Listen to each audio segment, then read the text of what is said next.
तर श्रद्धेय बाळासाहेब आंबेडकर यांनी लोकसभेची निवडणूक झाल्यानंतर ओबीसीच्या बाजूने ठाम अशी भूमिका या महाराष्ट्रामध्ये घेतली। ओबीसीचं ताट वेगळं राहू द्या असं सांगणारा या महाराष्ट्रामधला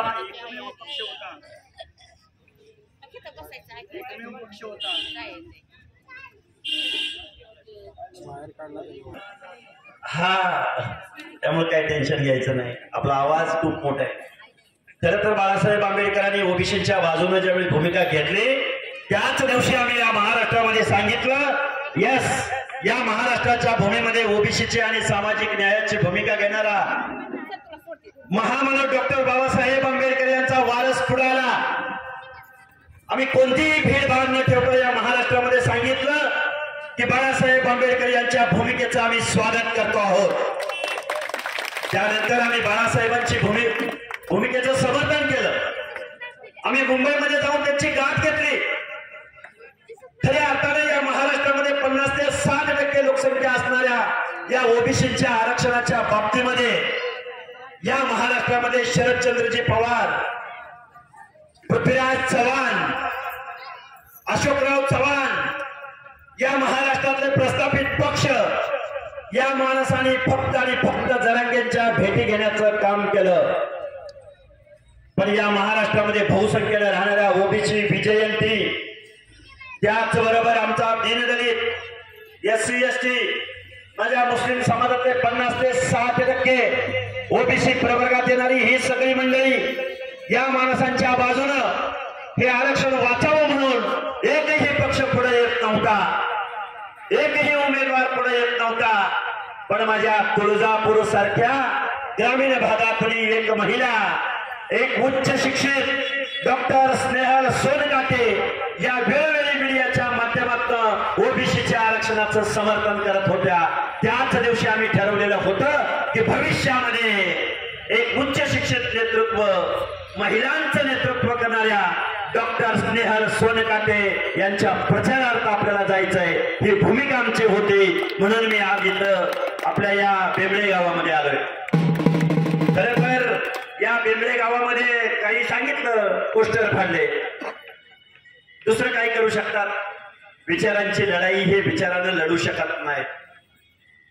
ज्यावेळी मुद्दे संपतात त्यावेळी ही माणसं मुद्द्यावर येतात, कारण ह्यांना माहितच नाही आजपर्यंत या महाराष्ट्रामध्ये दलिताच्या पोरानं आमदारकीला उभं राहावं। गाववाड्यातला माळी, साळी, कोळी, तेली, हातकर, धनगर, सनगर, बंजारी, लोणारी, परीण, गुराव, घनशी, नाभिक, सुधार, लोहार, कुंभार, गाव गाड्यामधला बेरड, रामोशी, माझा एससी बांधव, माझा एसटी बांधव, माझ्या विजयंती अप्रवर्गामधल्या विमुक्त जातीमधली माणसं, ब प्रवर्गामधला माझा अनेक लोक, वासुदेव असेल, कुडमुड्या जोशी असेल, अनेक माणसं, ही माणसं या महाराष्ट्रामध्ये राहतात आणि त्यांची ही संख्या अर्ध्याहून जास्त आहे। याची पद्धतशीर पद्धतीने या लोकांचा आवाज दाबण्याचा प्रयत्न या महाराष्ट्रातल्या प्रस्थापित व्यवस्थेकडून होतोय। आमची पोरं विधानसभेला उभं राहायला लागलेत। माझ्या तुळजापूरमध्ये आमच्या एक डॉक्टर निवडणुकीला उभे आहेत। निश्चित आमची लढाई, आमचा संघर्ष, अरे महामानव डॉक्टर बाबासाहेब आंबेडकरांनी तुम्हाला आम्हाला एक तत्व दिलेलं होतं, मान सन्मानाची लढाई, आत्मसन्मानाची लढाई मागून मिळत नसतो, तर तो नेहमीच हिसकावून घ्यायचा असतो। हे तत्व ज्या महामानव डॉक्टर बाबासाहेब आंबेडकरांनी तुम्हाला आम्हाला दिलं, पण झालं काय? गावगाड्यातल्या 18 पगड जातीची माणसं जातीमध्ये भांडायला लागली। या महाराष्ट्रामधला ओबीसी कधीही एकत्र येऊ दिला नाही इतक्या व्यवस्थेनं। गावगाड्यामध्ये तुमच्या आमच्यामध्ये ग्रामपंचायतीला भांडणं लावली, पंचायत समितीला तुमच्या आमच्यामध्ये भांडणं लावली, गावगाड्यामध्ये कुणाचा तरी कार्यकर्ता बनायचा। अरे वंचित बहुजन आघाडीची एक महिला या मतदारसंघामध्ये निवडणूक लढते म्हटल्यानंतर त्यांना किती मतं पडणार? ती मतं कोणाची खाणार आहे? मग कुणाला त्रास होईल? मग त्यांचं म्हणणं काय आहे? माझ्या गावगाड्यातल्या सगळ्या लोकांना माझे हात जोडून कळकळीची विनंती आहे, बाबांनो, महामानव डॉक्टर बाबासाहेब आंबेडकरांनी तुमच्या आमच्या मताला लाख मोलाची किंमत दिली. एक माणूस, एक मत, एक मूल्य. अरे टाटा बिर्ला अंबानीच्या मताला जेवढी किंमत, तेवढीच माझ्या गावगाड्यामधल्या काबाड कष्ट करणाऱ्या, माझ्या समोर बसलेल्या, चेहरा लाभलेल्या माझ्या माता भगिनीच्या मताला सुद्धा तेवढीच किंमत. बाबासाहेब काय बोलले होते? बाबासाहेब बोलले होते की तुम्हाला आता शासन करती जमात बनायचंय, तुम्हाला आता राज्य करती जमात बनायचंय. चलो अभी सत्ता की ओर चलो, असं म्हणणारे डॉक्टर बाबासाहेब आंबेडकर. आणि गावगाड्यातल्या तुम्ही आम्ही माणसाने, तुमच्या आमच्या नेत्याने कुठल्या तरी पक्षाचे झेंडे वागव, कुठल्या तरी नेत्याचा कार्यकर्ता बन, कुणाच्या तरी घोषणा दे. अरे साता समुद्रा पलीकडून आलेल्या इंग्रजांनी सुद्धा तुम्हाला सामाजिक न्याय देण्याचा प्रयत्न केला. तुमच्या या भारत वर्षामधल्या तुमची इंच जमीन मोजली, तुम्हाला शिक्षण देण्याचा प्रयत्न केला, तुम्हाला रिझर्वेशनचं धोरण या भारत वर्षामध्ये आखण्याचं काम केलं. सायमन कमिशन असेल, गोलमेज परिषदा असतील, महामानव डॉक्टर बाबासाहेब आंबेडकर, महात्मा ज्योतिराव फुले यांच्या मार्गदर्शनानं, आमच्या महामानवांच्या मार्गदर्शनानं या माझ्या भारत वर्षामध्ये रिझर्वेशनची पॉलिसी या भारत वर्षामध्ये आखली गेली. पण या महाराष्ट्रामधल्या काही पांडगुळांनी गेल्या वर्षभराच्या कालावधीमध्ये ओबीसीचं आरक्षण चॅलेंज करण्याचा प्रयत्न केला. अरे आरक्षण चॅलेंज करावं, लोकशाही चॅलेंज करावी, घटना चॅलेंज करावी. अरे पण तेवढी कुवत पाहिजे ना तुमची. तुमचं शिक्षण किती, तुम्ही बोलताय किती. आमच्या ओबीसीच्या माणसांना शिव्या द्याव्या, ओबीसीच्या नेत्यांना टार्गेट करावं, लोकसभेला ओबीसीच्या नेत्यांना पराभूत करावं. एखादा ओबीसीची भाषा बोलत असेल, एखादा संविधानाची भाषा बोलत असेल, एखादा तर त्याच्यावरती तुम्ही हल्ले करता, त्याच्यावरती तुम्ही आरोप करता. स्नेहाताई तुमचा पोस्टर तर फाडलंय, पण मी घरातनं बाहेर पडलो की मला हे गृहीत धरलंय, मी माझ्या गाडीवरती दगड घालणार आहे, मला हे अडवणार आहे, मला हे शिव्या देणार आहे, हे मान्य केलंय आम्ही. कारण माझ्या सावित्रीबाई फुलेंना, अरे त्या पुणे शहरामध्ये मुलींच्या शाळेमध्ये मुलींना शिकवण्यासाठी सावित्रीबाई फुले जायच्या. त्यावेळी बॅगेमध्ये 2 साड्या त्या बरोबर ठेवायच्या. जात असताना गावातली ही समाज कंटक मंडळी सावित्रीबाईवरती शेणगोळे फेकायचे, चिखल फेकायचे, दगड मारायचे. माझ्या सावित्रीबाई शाळेत गेल्यानंतर साडी बदलायच्या आणि मग त्या मुलींना आपलं शिक्षण द्यायच्या, शिकवायच्या. अरे आमचे महामानव या समाज कंटकांना चुकले नाहीत, तर तुम्ही आम्ही गावगाड्यातली माणसं, सामान्य माणसाची भूमिका घेणारी माणसं तुमच्या आमच्यावरती हे समाज कंटक हल्ले घडवणार आहे. पण घाबरायचं नाही, संविधानाच्या सन्मानार्थ रस्त्यावर उतरायचं, निवडणुका लढायच्या आणि निवडणुका जिंकण्यासाठी सुद्धा तुम्हाला सज्ज व्हायचंय. निवडणुका जवळ आल्या की पैशाचे बंडलांचे पाकिट येतात. गावगाड्यामध्ये काय झालं तुमचं आमचं? या महाराष्ट्राचे शरदचंद्रजी पवार असोत किंवा महाराष्ट्रातले सत्ताधारी असोत, अरे या लोकांनी केलं काय? या लोकांनी सत्तेतनं पैसा आणि पैशातनं सत्ता, पुन्हा त्याच पैशामधनं प्रत्येक तालुक्याला कारखाने काढले, प्रत्येक तालुक्याला 2-3 सरदार, वतनदार, दरकदार, जागीरदार निर्माण झाले. आणि गावगाड्यामधला बहुसंख्य माणसं मात्र जिथल्या तिथं आम्हाला आरक्षण देता का, आम्हाला कोणी तिकीट देतं का, तिकीट आम्हाला कोणी मत देता का, आम्हाला काही मिळेल का? मदत करण्याच्या भूमिकेमध्ये बहुसंख्य असणारा माझ्या महाराष्ट्रातला हा बहुजन वर्ग. अरे तुम्हाला महामानव बाबासाहेब कळले नाहीत, तुम्हाला महामानव काशीराम कळले नाहीत, तुम्हाला विश्वनाथ प्रताप सिंग कळले नाहीत, तुम्हाला अलीकडच्या कालावधीमधली बहुजनांची चळवळ कळली नाही. नेहमी बाबा आलत आमच्या पोत्यावर बसलो होतो. आणि कोण काय तुमच्या इथले कोण आहेत त्यांचे नाव सुद्धा आठवत नाहीत राव. यांचं कर्तृत्व काय? राणा पाटील, धीरज पाटील, अरे नाव का मतदान करावं यांना? अरे जरांगे पाटलांना भेटी देणाऱ्या या अवलादीनं माझं सांगणं आहे, तुमच्या आमदारकीचा मार्ग आमच्या वाड्यावरून, आमच्या वस्त्यावरून, आमच्या तांड्यावरून, माझ्या दीनदलिताच्या घरामधून, मोहल्ल्यामधून, गल्ल्यामधून तुमच्या आमदारकीचा मार्ग जातो. पण बाबासाहेबांना तुम्हाला आम्हाला हक्क अधिकार दिले, संविधान दिलं, तुमची आमची बाजू मांडण्यासाठी निवडणुका दिल्या.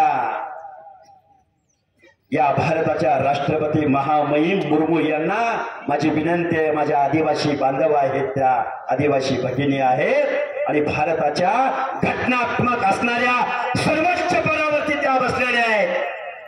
डॉक्टर बाबासाहेब आंबेडकरांनी या देशामध्ये गुप्त मतदान पद्धती दिलेली आहे. पण या मतदान पद्धतीमध्ये एक लूपहोल्स आहे. जबाबदारीने सांगतोय, मीडियाचं लाईव्हच कव्हरेज आहे, तर महाराष्ट्राला सांगतोय गुप्त मतदान पद्धती असताना आजही इथं मतदान झालं की प्रत्येक बूथचं आणि प्रत्येक गावाचं मतदान कुणाला झालं हे इथल्या लोकांना कळतं. हे इथल्या चोरांना, दरोडेखोरांना, शरद पवारांना, पृथ्वीराज चव्हाणांना, अशोकराव चव्हाणांना, कोण राणा पाटील, कोण धीरज पाटील, कोण आमका पाटील, कोण चोर पाटील, कोण बँका बुडवणारा पाटील, कोण मर्डर करणारा पाटील, कोण लोकशाही व्यवस्था फळेस मिळवणारा पाटील, ह्या अपराधींना प्रत्येक गावामध्ये, प्रत्येक वाड्यावरती, प्रत्येक वस्त्यावरती कुणाला मतदान पडलं हे या लोकशाहीमध्ये कळतं. आणि मग पुढच्या 5 वर्षामध्ये अरे त्या धनगराच्या वाडीनं मतं दिली नाहीत बरं का, अरे त्या बंजाराच्या तांड्यावर आपल्याला मतं मिळली नाहीत बरं का, अरे ते कोणतरी वंचितला मतं दिलती बरं का. पुन्हा 5 वर्षामध्ये माझ्या या बाबासाहेबांच्या लोकशाहीमध्ये माणसं, त्या माणसांना टार्गेट केलं जातं. त्या वाडी वस्तीचा, त्या गावाचा रस्ता दिला जात नाही, तिथल्या पोरांना कुठलाही सामाजिक न्याय भेटत नाही. ही व्यवस्था आजही माझ्या या भारतामध्ये, माझ्या या महाराष्ट्रामध्ये घडते. मग तुमच्यातले नेते पुढे येतील कसे, निवडणूक लढतील कसे? गावाच्या गावं तुमची, वाड्याच्या वाड्या तुमच्या, वस्त्याच्या वस्त्या तुमच्या. अरे या महाराष्ट्रामध्ये, या भारत देशामध्ये काय झाली तुमची आमची अवस्था? डॉक्टर बाबासाहेब आंबेडकर म्हणायचे, ज्या घरातली महिला चाऱ्याच्या आणि सरपणाच्या शोधार्थ डोंगराच्या कुशीला जाते, काबाड कष्टाचं काम करते, ते घर कधी सुधारलेलं असू शकत नाही.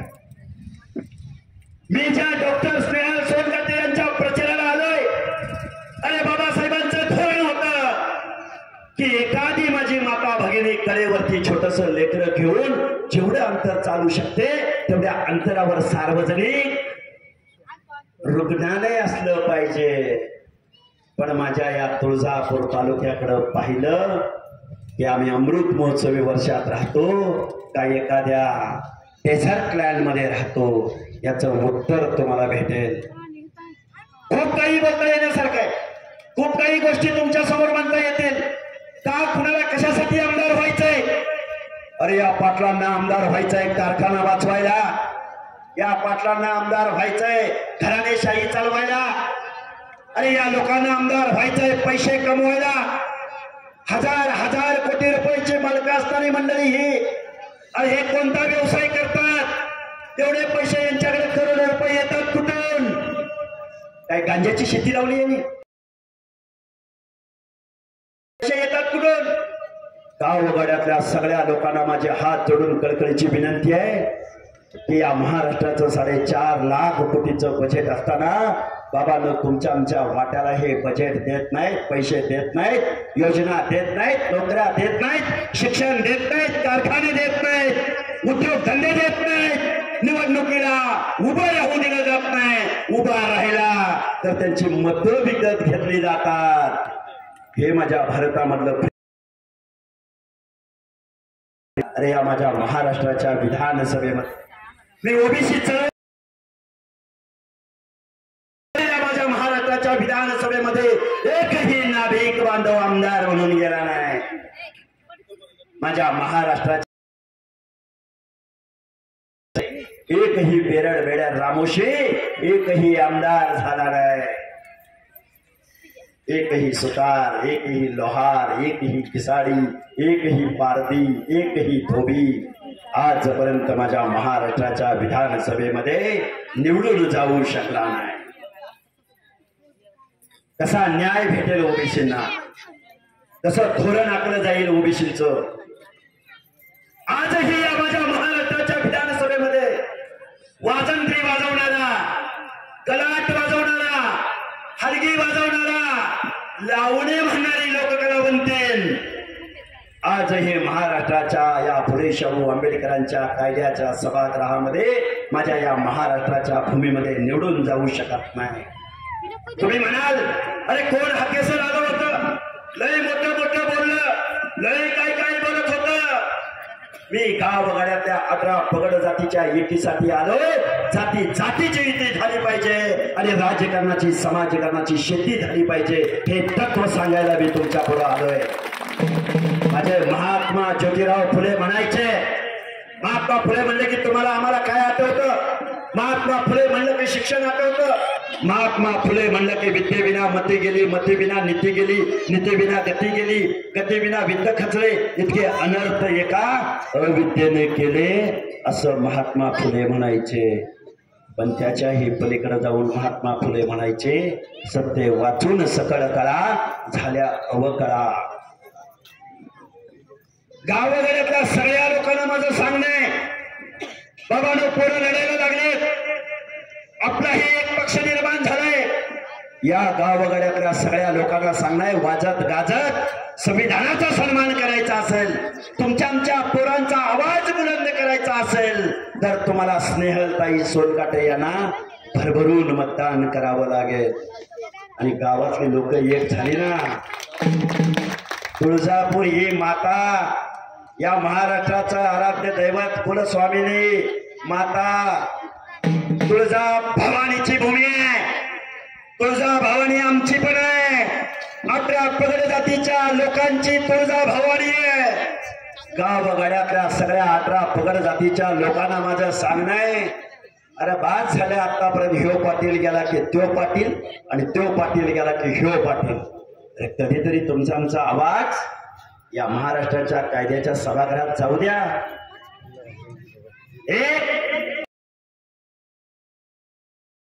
महाराष्ट्राच्या विधानसभेत जाऊ द्या. अरे इंदिरा गांधीचा पराभव होऊ शकतो. फ्री राष्ट्राचे अनभिषिक्त सम्राट सखा पाटलाचा पराभव सुद्धा जॉर्ज फर्नांडिस नावाच्या एका कामगार नेत्याकडून, फटक्या माणसाकडून होतो. आणि ही पाटलं फिटलं तर लय बारकी आहे. तुमच्या आमच्या मताचा फक्त अधिकार आपल्या गॅस सिलेंडरच्या टाकी समोर बटन दाबा आणि एका डॉक्टर असणाऱ्या स्नेहल सोनकाटेला महाराष्ट्राच्या विधानसभेमध्ये पाठवा. बरोबर आहे का? आज बेंबळे गावात आलोय मी. माणसं किती आहेत मला माहिती नाही, किती बहुसंख्येने आलेत मला माहिती नाही, पण विवेकाचा आवाज, संविधानाचा आवाज, सामान्य कुटुंबातल्या पोरांचा आवाज, आमदारकीचं स्वप्न बघणाऱ्या एका भगिनीचा आवाज बुलंद केला पाहिजे. त्याच्या पाठीशी ठामपणे उभं राहिलं पाहिजे. म्हणून मी आज इथं तुमच्या बेंबळे गावात आलोय. आता इथं किती माणसं आहेत? साधारणपणे 1000-2000 माणसं आहेत. बरोबर आहे का? एका माणसानं फक्त 50 मताची जबाबदारी घ्यायची. 2000 माणसांनी फक्त 50 मताची जबाबदारी घ्यायची. किती झाले गणित? बाबा माझं गणित कच्चं आहे, शिक्षण कमी आहे. किती झालं? 50 गुणिले 2000 किती झालं? किती? 1 लाख आमदार होतील की नाही डॉक्टर?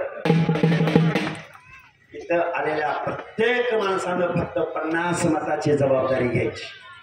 घराच्या बाहेर पडलं, आपल्या काकाला, आपल्या मामाला, आपल्या मावशीला, आपल्या ताईला, आपल्या शेजारणीला, कामावर असलेल्या जोडीदाराला, आरक्षणवादी माणसाने आरक्षणवाद्यालाच मतदान करायचं. एससी असतील, एसटी असतील, ओबीसी असतील, माझ्या मुस्लिम समाजातल्या अर्ध्या लोकांना माझं सांगणं आहे, अरे तुम्ही आमचे जैविक बंधुभाव आहोत. गावगाड्यामध्ये तुम्हाला आम्हाला एकमेकाच्या नडी अडचणीला जावं लागतं. या गोष्टी तुम्हाला आम्हाला समजावून सांगावे लागतील. हा विश्वास तुमच्या आमच्या लोकांना तुम्ही आम्ही द्यावा लागेल. तुमची आमची माणसं सुद्धा आमदार खासदार बनू शकतात. हा विश्वास जो हरियाणा मधल्या ओबीसीने दिला, जो पंजाब मध्ये भगवंत मान नावाचा माणूस मुख्यमंत्री होऊ शकतो, दिल्लीमध्ये अरविंद केजरीवाल मुख्यमंत्री होऊ शकतात, तर माझ्या फुले शाहू आंबेडकरांच्या परिवर्तनवादी विचाराच्या या माझ्या महाराष्ट्रामधला ओबीसी, महाराष्ट्रामधला दलित, महाराष्ट्रामधला आदिवासी आणि या कुठल्या पवार पाटील देशमुखांना बळी पडतोय. आणि ह्या औलादी तुम्ही तुमची मतपेटीत दाखवा. ही माणसं तुमचं पाय धरत तुमच्या झोपड्यापर्यंत, तुमच्या वाड्यापर्यंत, तुमच्या तांड्यापर्यंत, तुमच्या वस्तीपर्यंत येतील. मग त्यांना विचारा की तांडा वस्ती सुधार योजनेचा निधी कुठे गेला.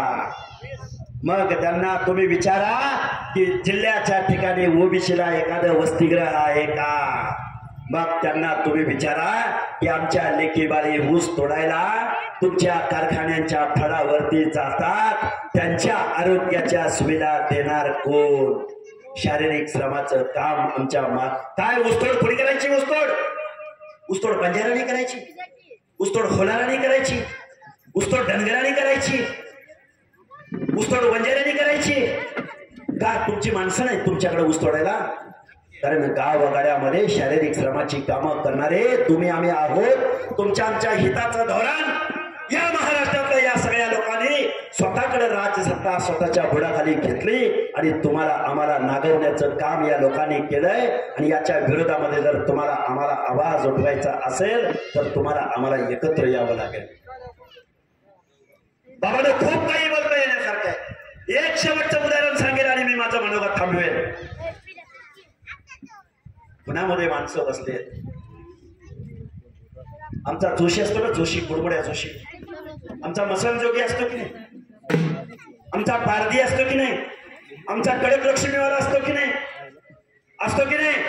अरे ही माणसं एखाद्या चांगल्या बंगल्याच्या समोर गेली, तिथली एखादी माता भगिनी पसाभर धान्य घेते, त्या सुपामध्ये टाकते आणि येऊन त्या माझ्या वासुदेवाला त्याच्या झोळीमध्ये वाढते, माझ्या कडक लक्ष्मीवाल्याच्या झोळीमध्ये वाढते, माझ्या चित्रकथीच्या झोळीमध्ये वाढते, माझ्या नागपती डबरी गोसाव्याच्या झोळीमध्ये वाढते. त्यावेळी आम्ही भिक्षेकरी माणसं, महाराष्ट्राच्या संस्कृतीचे पूजक असणारी माणसं त्या पसावर मुठभर धान्यामधलं 4 दाणे घेतील आणि परत त्या सुपामध्ये टाकतील आणि मग काय म्हणतील, तुझं घर भरू दे, तुझा येल मांडवाला जाऊ दे, तुला खूप मोठी बरकत होऊ दे, तुला अमान सन्मान भेटू दे. अरे आम्ही गावगाड्यातली माणसं गेल्या 75-80 वर्षाच्या कालावधीमध्ये, अरे पवार पाटील देशमुखांनो तुम्हाला आम्ही आमची लाख मोलाची मतं, अरे आम्ही भरभरून मतं तुम्हाला दिली, पण तुम्ही आमचं ओबीसीचं आरक्षण घालवायला निघाला, आमच्या SC ST मध्ये बायफर्गेशन करायला निघाला. अरे तुम्ही आम्हाला दिलंच नाही ना, तुम्ही आम्हाला घरं दिली ना, तुम्ही आम्हाला गाव गाड्यामध्ये गुंठा 2 गुंठ घर बांधायला जमीन दिली ना, आमच्या लेकरांना तुम्ही वसतिगृह दिलं ना, तुम्ही आम्हाला माणुसकीचं जीवन दिलं. म्हणून मग आपल्या मताचा अधिकार मतपेटीद्वारे दाखवायचा आणि या महाराष्ट्रामध्ये चलो सत्ता की ओर. आता या गबऱ्यांना मतदान नाही, ज्याला संविधान समजतं, ज्याला प्रत्येक माणसाचा अधिकार समजतो, अशा सुशिक्षित माणसांना मतदान करायचं. काय अरे दुसऱ्याच्या नरड्यात टाकण्यापेक्षा परड्यात टाका, परड्या उकिरड्यावर टाका. कधीतरी उगवून कधीतरी तुमच्या कामाला येईल. अरे ही माणसं एकदा मत घेतली, एकदा निवडणुकीचा निकाल लागला की ह्यो पाटील पण दिसत नाही आणि जिंकून येणारा पाटील पण दिसत नाही, हारणारा पाटील बी दिसत नाही. कडे काय करतात, मोलायसिस कसं करता येईल, चिलिंग प्लांट कसा आणता येईल, DCC बँकेचं पैसे कसं काढता येईल, कर्ज कसं काढता येईल, बँकेचं कर्ज डुबवता कसं येईल, कुणी आपल्याला त्रास दिला, कोण आपल्या विरोधात गेला, कोण आपल्याला नडला, 5 वर्ष हिशेब करत राहतील. गावगाड्यातल्या 18 पगड जातीच्या लोकांना सांगणार जाती जातीची युती करावी लागल, राजकारणाची समाजकारणाची शेती करावी लागल. हे संविधान वाचवायचंय, हे हक्क आणि अधिकार वाचवायचे. आता फुले शाहू आंबेडकर परत जन्माला येणार नाही. अरे माझ्या बाबासाहेबानं गावगाड्यातल्या शेवटच्या घटकाचा विचार सुद्धा त्या संविधानामध्ये केला. अरे यांना काय पडलंय तुमचं आमचं? आता फुले शाहू आंबेडकर जन्माला येणार नाहीत. या संविधानाला वाचवण्यासाठी, या रिझर्वेशन पॉलिसीला वाचवण्यासाठी, तुमच्या आमच्या प्रतिनिधित्वाला वाचवण्यासाठी तुम्हाला आम्हाला तुमच्या आमच्या माणसाला मतदान करावं लागल हे सांगायला मी इथं आलोय. कारण स्नेहल सोनमध्ये डॉक्टर असलेल्या माझ्या भगिनी निवडणुकीला उभ्या राहिल्या, म्हणून मी इथं तुम्हाला प्रचार करायला आलोय. आता काही लोकांना वाटेल अके सर या महाराष्ट्राचं काय, या महाराष्ट्रात कोणाची सत्ता येणार? लोकसभेला ज्या ओबीसींना टार्गेट करून पराभूत केलं गेलं, या शरदचंद्रजी पवारांच्या चल्या चपाट्या करून माझ्या मराठवाड्यामधल्या माझ्या ओबीसी बांधवांना टार्गेट केलं. ती माणसं या विधानसभेला त्यांचा करेक्ट कार्यक्रम केल्या वाचून राहणार नाही. लोकसभेला महाविकास आघाडीच्या लय जागा आल्या. दलितांनी आम्हाला साथ दिली, मुसलमानांनी आम्हाला साथ दिली. अरे दलितांनी संविधान वाचवण्यासाठी तुम्हाला साथ दिली, पण तुम्ही आमचे बाळासाहेब आंबेडकर पराभूत केले. अरे मुसलमानांनी भाजपचा विरोध म्हणून तुम्हाला मत दिले, पण तुम्ही जलिलांचा पराभव केला. गावगाड्यातल्या ओबीसीने तुम्हाला मत दिली, पण पंकजा मुंडेंचा पराभव तुम्ही केला, चंद्रकांत खैरेंचा पराभव तुम्ही केला, महादेव जानकरांचा पराभव तुम्ही केला. आणि करून करून काय केलं तर 48 पैकी 32 खासदार तुमचे निवडून आणले. ताटात न सांडलं वाटीत, वाटीत न सांडलं ताटात. अमका गेला की थमका येतो, थमका गेला की अमका येतो. माझ्या या महाराष्ट्रामध्ये काय झालं? या महाराष्ट्रामध्ये अरे दलितांची चळवळ कुणी लढली, कामगारांची चळवळ कुणी लढली, शेतकऱ्यांची चळवळ अरे एका ब्राह्मण समाजाच्या शरद जोशीने लढली. अरे या अवलादी कधी सामान्य माणसाच्या प्रश्नावर कधी लढल्या नाहीत. कायम सत्तेत. भाजपची सत्ता आली की भाजपच्या झाजात उड्या मारायच्या. उद्या काँग्रेस राष्ट्रवादीची सत्ता आली, पटापटा पटापटा पटा लगेच इकडे उड्या मारायच्या. नेहमी सत्तेच्या बाजूला जायचं, कारखाने काढायचे, पैसे कमवायचे, गावगाड्यातली मतं विकत घ्यायची. तुमचं आमचं लाख मोलाचं मतदान या चोरांना तुम्ही देणार का? हे विचारायला मी या तुमच्या या बेंबळे गावामध्ये आलोय. खूप काही बोलता येण्यासारखं आहे. रोज 4-5 सभा घेतोय, माणसं जागी करतोय, लढतोय. आज तरी आमची लढाई संघर्षाची असली तर या संघर्षाला जे पुढच्या कालावधीमध्ये जे फळ येणार आहे, आणि मी निश्चित तुम्हाला सांगतो गावगाड्यातले लोक एकत्र झाले तर आमच्या डॉक्टर स्नेहलताई सोनकाठे या आमदार झालेल्या असतील आणि विश्वास तुमच्या मनामध्ये निर्माण करणार. 500 रुपयाने तुमचं भागणार नाही, कुणाच्या 1000 रुपयाने तुमचं भागणार नाही. तुमच्याकडे तितर पक्ष येतील, तितर पक्ष तुमच्याकडे वेगवेगळ्या पक्षाच्या सेलचे प्रमुख. अरे ती कुठं निवडून येत असती का? काही येडा झाला तू कुणाला मत टाकायला लागला? आमचं मत आमच्या स्वाभिमानाला, आमचं मत आमच्या संविधानाला, आमचं मत आमच्या माणसाला. एक रणरागिणी लढते, एक रणरागिणी. पुण्यश्लोक मातोश्री अहिल्यादेवी होळकरांचा वारसा सांगते.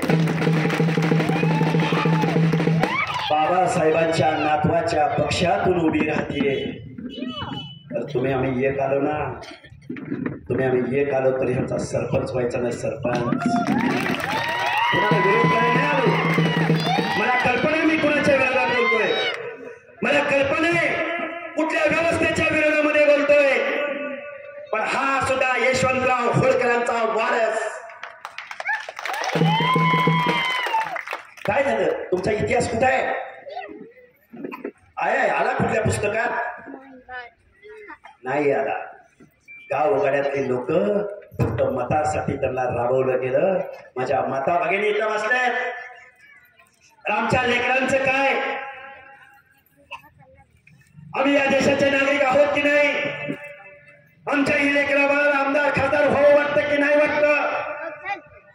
काय झालं माहितीये का? एक उदाहरण सांगतो. आता बरेच बोलता बरेच उदाहरणं सांगितली. आता एक सांगतो शेवटचं आणि माझं मनोगत थांबवतो. तुमची आमची माता भगिनी एखादं लेकरू जन्माला आलं की तुम्ही आम्ही बारसं घालतो की नाही? माझ्या माता भगिनी इथं उपस्थित आहे. बारसं घालतो की नाही तुम्ही आम्ही? काय म्हणतो तुम्ही आम्ही? बारसे घालताना आया बाया गोळ्या होत्या. आत्या येते, मावशी येते, काकी येते, चुलती येते. काय म्हणते त्या बाळाला बारसं म्हणताना? माझा राजा शिवाजी ग, माझा राजा शिवाजी ग, माझा प्रभू रामचंद्र ग, माझा प्रभू रामचंद्र ग, माझा श्रीकृष्ण ग. काय त्या लेकराला उपमा कशाची देतात? रयतेचा राजा छत्रपती शिवाजी महाराजांची उपमा देतात. म्हणजे तुम्ही आम्ही आदर्श पाळायचा. आणि यांच्या जर एखाद्या लेकराचं बारसं घालायची वेळ आली तर यांच्या माता भगिनी काय म्हणतात माहितीये का? या माता भगिनी उपस्थित आहेत म्हणून हे सांगतोय. यांच्या लेकराचं बारसं घालायची वेळ आली, आमचा आमदार ग, आमचा खासदार ग, आमच्या कारखान्याचा चेअरमन ग, आणि आमचा DCC बँकेचा अध्यक्ष ग. अख्खी बँक बुडवतय, डुबवतय. कारखाना इकून खातोय, भंगार विकतोय. गावगाड्यातल्या माता भगिनींना माझं सांगणं आहे, बाबासाहेबांच्या लोकशाहीमध्ये तुम्ही आम्ही जगतो आहोत. तुमचा आमचा सुद्धा आवाज या कायद्याच्या सभागृहात केला पाहिजे हे सांगायला या बेंबळे गावात आलोय. खूप काही बोलता येण्यासारखं आहे, खूप काही बोलेल, पण महाराष्ट्र हा परिवर्तनाच्या बाजूने जाईल. 1992-93 साल हे वॉटरशेड मुवमेंट होतं, पण 2024 हे साल हे महाराष्ट्राच्या परिवर्तनामधलं एक महत्वाचं साल आहे. कारण गावगाड्यात नवी पोरं उभं राहायला लागलेत, मतं मागायला लागलेत. गावगाड्यातल्या लोकांनो जाग व्हा आणि आपलं मतदान आपल्याला करा, एवढा आशावाद मी तुमच्या समोर व्यक्त करतो आणि माझं लांबलेलं मनोगत थांबवतो. धन्यवाद. जय हिंद, जय भीम, जय